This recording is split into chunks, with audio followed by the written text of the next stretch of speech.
So today we are going to talk about the present perfect continuous. Avui, bon dia, bona tarda, parlarem del present perfecte continu, també conegut com present perfect progressive o progressive present perfect. També el trobarem en algun llibre o potser algun dels vostres professors prefereix dir-li progressiu. Cap problema, és exactament el mateix. I fixem-nos que la paraula perfecte i la paraula continu ja ens diuen quins són els ingredients que trobarem en aquest temps verbal.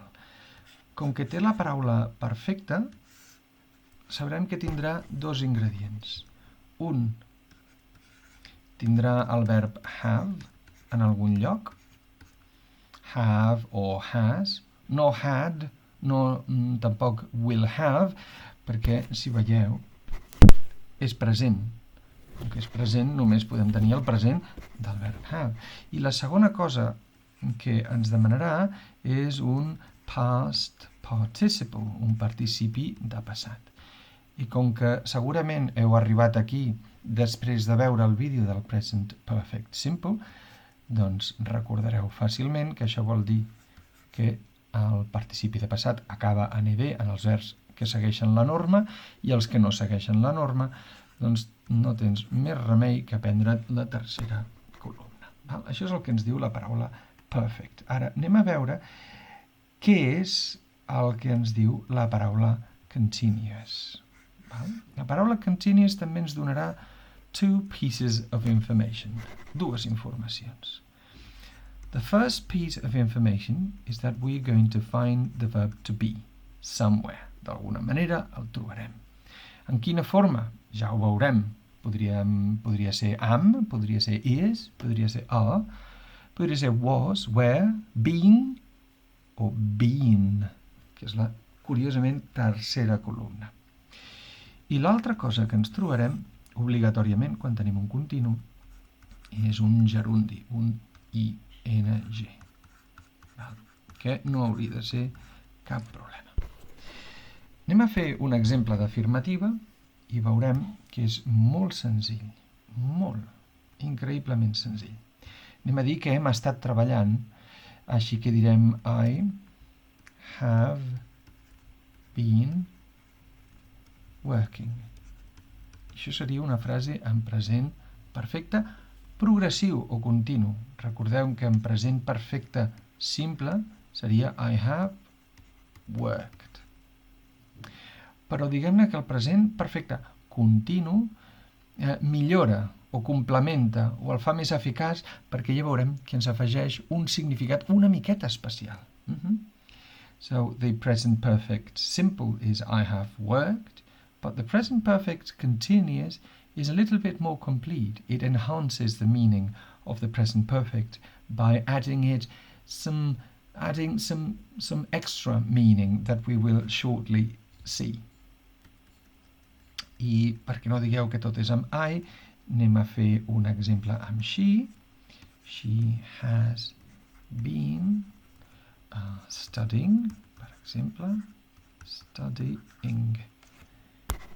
Anem a veure si realment es compleix tot el que havíem dit que s'havia de complir.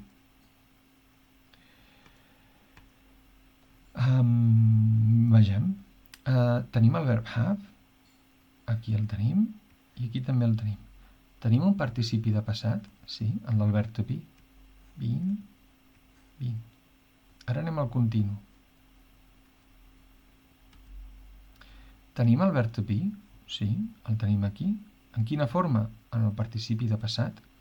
Be, was, were, been. Estic parlant de la llista de verbs irregulars, ho veieu, oi? Be, was, were, been. And then, do we have an ing? Do we have a gerund? Yes. Aquí el tenim. Per tant, present perfect continuous és present perfect continuous. Tot el que deia en el nom s'ha vist traduït en l'estructura de la paraula, de la frase, perdoneu. És cert, però, que quan parlem, normalment no direm I have been working, sinó que direm I've been working. I no direm she has been studying, sinó que direm she's been studying. Molt bé. Dit això, anem a fer exemples de la negació. I perdoneu que altres vegades haureu vist que hi ha exemples del I, you, he, she, it. Però insisteixo que com que la majoria de vosaltres segurament només esteu repassant o esteu venint aquí a través del present perfect, doncs no és res més que una continuació del que hem fet amb el present perfect simple. La negació seria I haven't been studying, i amb she seria she hasn't been studying. Per suposat, també podríem dir I have not been studying o she has not been studying. Però no és el més freqüent. El més freqüent és veure-ho així. Si fem les preguntes, com sempre, ens reservem un espai per si hem de posar who, what, where, how long, how far, etc.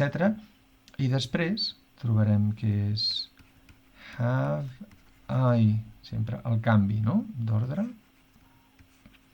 Have I been studying? Jo he estat estudiant, com si fos una cosa tan estranya, oi? And has she... També, no?, amb el canvi, fixeu-vos. Has she been... per no repetir el study, havíem dit que l'altre era el working. Has she been working? Llavors, ara que veiem que l'estructura no és res més que el present perfect, en el que el participi de passat sempre és el participi del verb to be, been, i que després li afegim el verb que volem conjugar amb ing, potser paga la pena dedicar una estona a saber què és el que estem dient. Quan diem he estat estudiant. Si féssim una rodona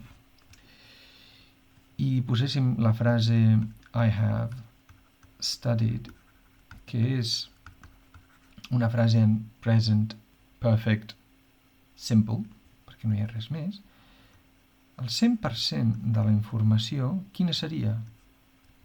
El fet d'estudiar. Però,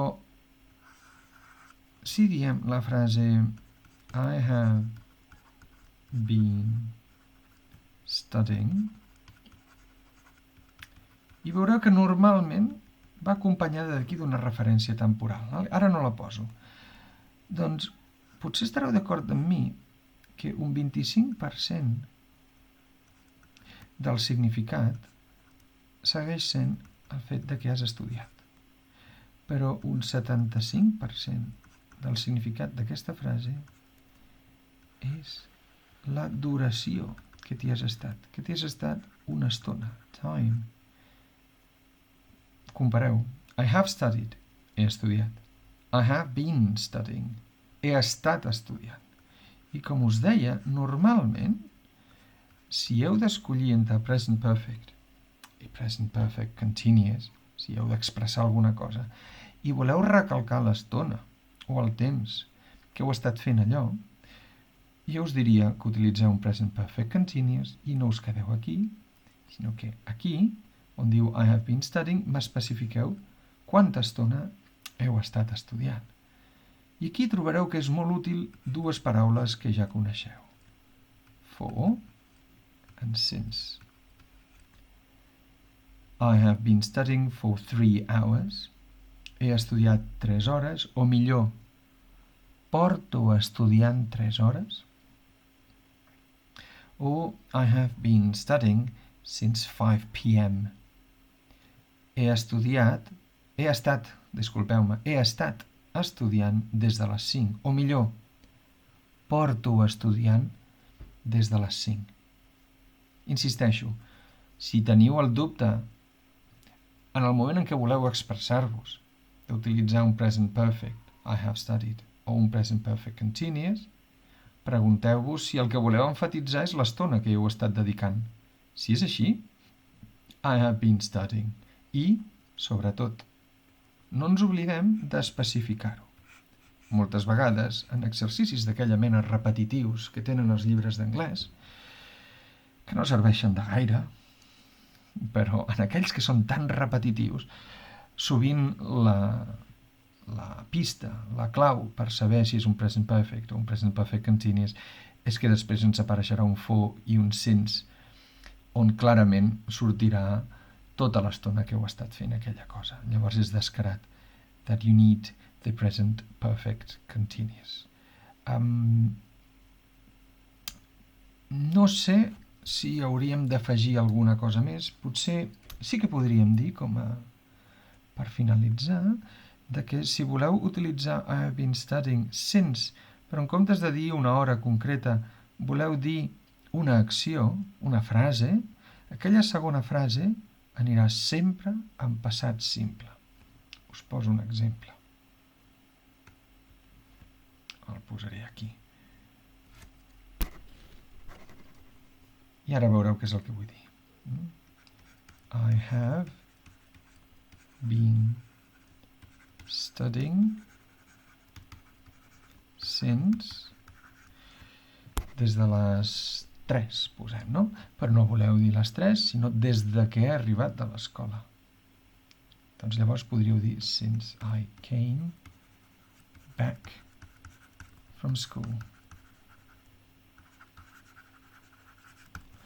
I fixeu-vos que aquesta altra part, després del since, la frase que vindria seria en passat. Perquè es considera que això d'aquí ja està acabat, és una cosa que tothom ha entès que això de tornar ja es va acabar, perquè el més important és el fet que va venir després, que és haver estat estudiant tota aquella estona. Per tant, si en una redacció voleu posar un I have been studying, I have been working, I have been fixing something, he estat arreglant una cosa, i voleu enfatitzar l'estona, i no voleu dir 3 hores, 2 hores, sinó una frase, des de que he arribat, des de que vaig trobar les instruccions, des de que... Aquella frase, si us plau, poseu-la sempre en passat simple. I aquest és el final, espero que hagi estat complet. Heu vist que era més curt del normal, no l'he dividit en afirmatives, negatives, interrogatives, paraules clau, etc. perquè s'entén que tothom que arriba aquí doncs ja domina el present perfect simple. Thank you for listening. Goodbye.